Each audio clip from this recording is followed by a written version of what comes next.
자, 이재명 대표 요즘에 탄핵을 외치는 일은 조금 줄어들었습니다만 그래서 오늘 일정도 같습니다. 경제를 살려야 한다, 외교를 살려야 한다, 미국과 잘 지내야 한다. 과거에 이제 중국과 친하게 지낸다는 쉐시의 발언 때문에 굉장히 논란이 됐었는데 또 그런 발언들도 요즘 자제하면서 로우키로 지금 가고 있습니다. 물론 카톡과 관련된 검열과 관련해서는 가짜 뉴스 막아야 된다 공세를 펴고 있습니다만요. 자, 이재명 대표 오늘은 이 제주항공 무한 참사 관련된 합동연결실에 참석해서 이런 발언을 했었습니다.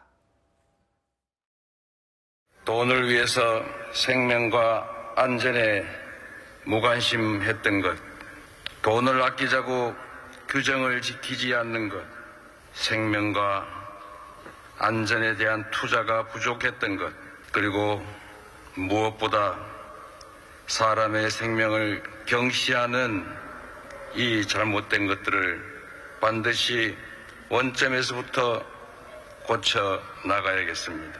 국민의 생명과 안전을 최우선하는 나라, 보다 안전하고 안심할 수 있는 대한민국을 만들어야겠습니다. 안심할 수 있는 대한민국 만들어야죠. 이재명 대표 일단 오늘 행보를 보여드렸고 하지만 요즘에 이재명 대표의 지지율은 그닥 썩 우호적인 건 아닌 것 같습니다. 장내 정치 지도자 선호도 조사를 했더니 12월 셋째 주 37이던 게 지금 31까지 내려왔습니다. 자, 다음 장은요. 자, 중도층 지지율. 아무래도 이 선거는 중도층 싸움이죠. 대선이 만약에 조기 대선이 치러진다고 하면 중도층의 마음을 누가 가져갈 것인가 중요한데 39이던 게 28까지로 떨어졌습니다. 자, 이런 이유가 뭘까요? 자, 여권에서는요. 이런저런 발언들이 계속해서 이재명 대표를 향하고 있습니다. 들어보시죠. 이재명 대표가 문재인이처럼 대통령을 거저먹는 그런 사태는 절대 없을 겁니다. 이재명의 지지율 28%밖에 안 돼요. 자꾸 내려가잖아요. 탄핵 대선의 경험이 있기 때문에 윤 대통령을 우리가 보호하지 못할 경우도 대비를 해야 돼요. 2017년도처럼 정권을 거저내주는 그런 상황은 돼서는 안 되죠. 탄핵 국면, 계엄 국면에서 이 정도면 이건 사실은 절대로 높다고 볼 수는 없는 거죠. 대통령에 대해서는 구속되고 여러 가지 상황들이 진행되고 있지 않습니까? 예. 굉장히 속도 빠르게. 만약에 그렇다면 저는 야당 대표도 마찬가지라고 생각합니다. 11월 15일 날 예. 1심이 있으니까. 나왔습니다. 그러니까 이제 2월 15일 날 2심이 나오고 5월 15일 날 마지막 최종심이 나와야겠죠.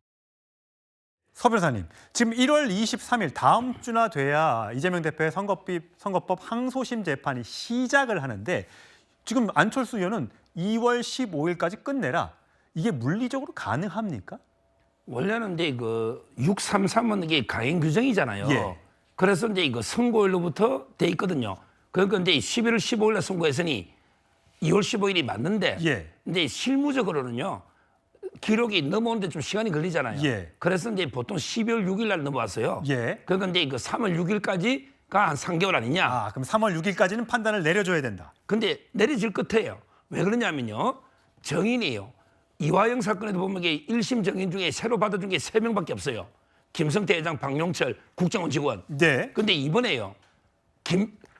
김문기 씨를 몰랐다는 부분에 이게 정인이 없어요. 무죄니까. 그럼 백현동이 이미 공무원이 한 22명 이미 정인 나왔잖아요. 예. 따라서 이게 정인이 없고 5명 미만 받아주면 한 2-3번 집중 심리하면 끝날 것 같아요. 따라서는 시작은 늦게 됐지만 끝은 아마 이게 3월 초까지 나오지 않을까 이래 예상돼요. 서 변호사님 보시기에는 지금 이제 윤석열 대통령에 대한 아직까지는 탄핵 찬성 여론이 많으니까 그렇다면 그거를 기준으로 따지면 중도층에 있는 국민들은 윤 대통령도 계엄한 거 싫다. 이재명 대표 뭐 거짓말했다. 사법 리스크 많다. 싫다. 둘 다 싫다. 새로운 세상이 열렸으면 좋겠다. 이렇게 지금 판단하고 있다고 봐야 됩니까? 여론이? 그런 여론도 저는 상당수가 있다 봐요. 거의 한 3분의 1씩 있다 봐요. 윤 대통령 3분의 1, 이재명 3분의 1, 그다음에 다 싫다. 3분의 1. 저는 예. 있다 보고요. 문제는 이게 그 2심제예요. 대법원은 의미가 없어요. 왜? 대법원은 법률심이잖아요. 예. 그럼 이게 백현동이 국토부 협박은 사실 문제죠. 예. 그럼 고등법원이 끝이에요. 최종이에요. 따라서 이게 끝나버리면 3심은 의미가 없다. 그리고 하나 더 있어요. 위정교사는요. 정인이 한 명도 없어요. 그게 오히려 비슷하게 끝날 것 같아요. 근데 그건 무죄가 나왔는데 그 3월 달에 나올 수 있다. 그게 아마 2월 달에 나올 것 같아요. 아, 2월 달에. 정인이 하나도 없어요. 아. 근데 그게 왜 법조계에서는 그게 유죄 가능성이 선거법보다 높다 그래요. 예. 아마 이재명 대표 쪽에도 그랬을 거예요. 정인도 없고 형량도 구형이 3년이에요. 예. 따라서 이게 두 개가 동시에 나올 거예요. 지켜봐야겠죠. 자, 지금 여권 내에서 그러면 이재명 대표가 제일 앞서가는 여론조사가 많은데 여권에서 누가 후보가 될까? 바로 이 사람이 뜨고 있습니다.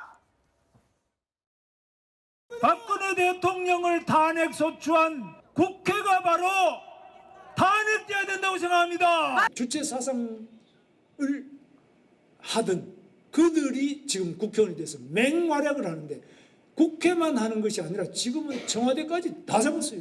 선거 이후나 네. 시장이 된다면 그 이후라도 태극 집회에 계속 참여하시고 그럴 생각이 있으세요? 뭐 요 근래는 태극기 집회에 직접 가본 적은 없는데 다만 네. 태극기 집회가 가지고 있는 네.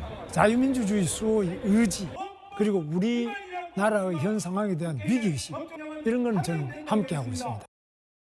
강성필 부대변인, 지금 김문수 고용노동부 장관의 지지율이 어쨌든 766 이재명 대표에 비해서는 낮지만 현재로서 가장 그래도 앞달락에 있다는 여당 후보 중에서는 말입니다. 물론 다 오차 범위 내입니다만 이런 여론조사 결과들이 나오고 있습니다. 자, 왜 그럴까요?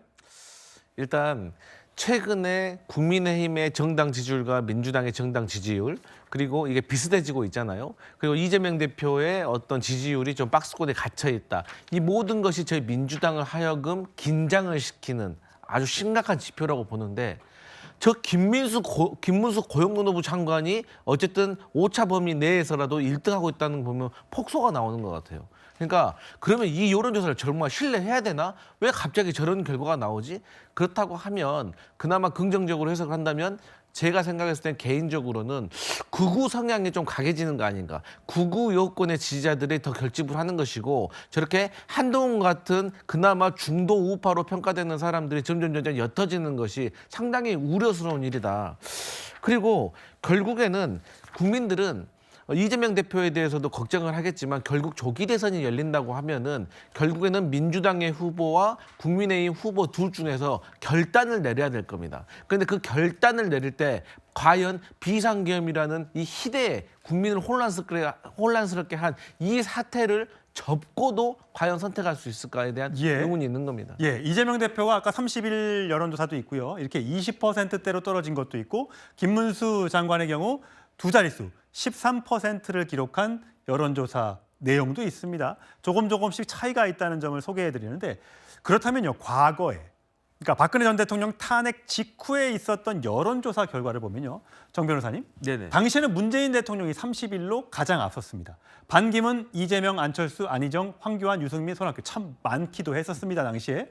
자, 반기문 사무총장이 2등이었는데 결국은 중도 사퇴하면서 결국 문재인 대통령으로 갔습니다. 네네. 자, 지금의 분위기는 어떨 것 같습니까? 만약에 조기 대선이 치러진다는 것은 물론 탄핵 소추가 인용된다는 가정하에 있습니다만 지금의 여론조사가 어떻게 달라질 것 같습니까? 일단은 야당은 변수가 없다라고 저는 판단이 되고요. 그렇다라고 하면 이재명 대표가 후보로 나올 것이다라고 하는 거는 상수가 되는 거고. 예. 그다음에 이제 여당에서는 마땅한 후보가 지금 누가 봐도 그 나오지 않는 것이 아닌가 저는 그런 생각이 들고요. 저 개인적으로는 김문수 장관이 지금 계속 그 지지율 1등이 나온다고 하더라도 예. 김문수 장관이 내가 후보를 하겠다 이렇게 할지도 조금 의문이 아닌가. 아직까지는 확답을 저는 안 하고 개인적으로 있습니다. 그런 생각이 드는데 네.